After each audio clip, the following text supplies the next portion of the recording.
সবাইকে শুভেচ্ছা। এই ভিডিও টিউটোরিয়ালে আমরা দেখব শেপ ইনসার্ট করা, ছোট বড় করা, শেপ রোটেট করা, শেপের ভেতরে লেখা, ফন্ট সাইজ ও কালার পরিবর্তন করা। এখানে আমরা একটি পাওয়ার পয়েন্টের উইন্ডো দেখতে পাচ্ছি। শেপ ইনসার্ট করার জন্য প্রথমে ব্ল্যাঙ্ক লেআউট নির্বাচন করতে হবে। লেআউট থেকে ব্ল্যাঙ্ক সিলেক্ট। ব্ল্যাঙ্ক লেআউটটি নির্বাচিত হলো। শেপ ইনসার্ট করার জন্য প্রথমে ইনসার্ট রিবনে ক্লিক করতে হবে, এরপর শেপসে ক্লিক করতে হবে। শেপসে ক্লিক করার পর অনেক ধরনের শেপ দেখা যাবে। এখান থেকে পছন্দের শেপের উপর মাউস ক্লিক করতে হবে। এতে একটি যোগ চিহ্নের মতো দেখা যাবে। এই যোগ চিহ্নকে স্লাইডের উপর এনে ড্র্যাগ করলে শেপটি দেখা যাবে। আবার আমরা আরেকটি শেপ নিয়ে আসি। ইনসার্ট রিবনে ক্লিক, শেপসে ক্লিক, এখান থেকে পছন্দের শেপের উপর ক্লিক, এরপর মাউস ড্র্যাগ, শেপটি দেখা যাচ্ছে। আমরা যদি শেপটিকে ছোট বা বড় করতে চাই, প্রথমে শেপটিকে সিলেক্ট করে নিতে হবে।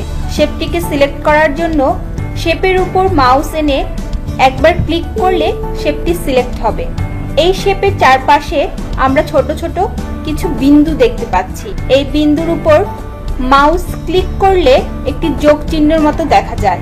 মাউস ক্লিক করে এই যোগ চিহ্নকে ভেতরের দিকে টেনে নিয়ে গেলে শেপটি ছোট হবে, আবার বাইরের দিকে নিয়ে আসলে শেপটি বড় হবে।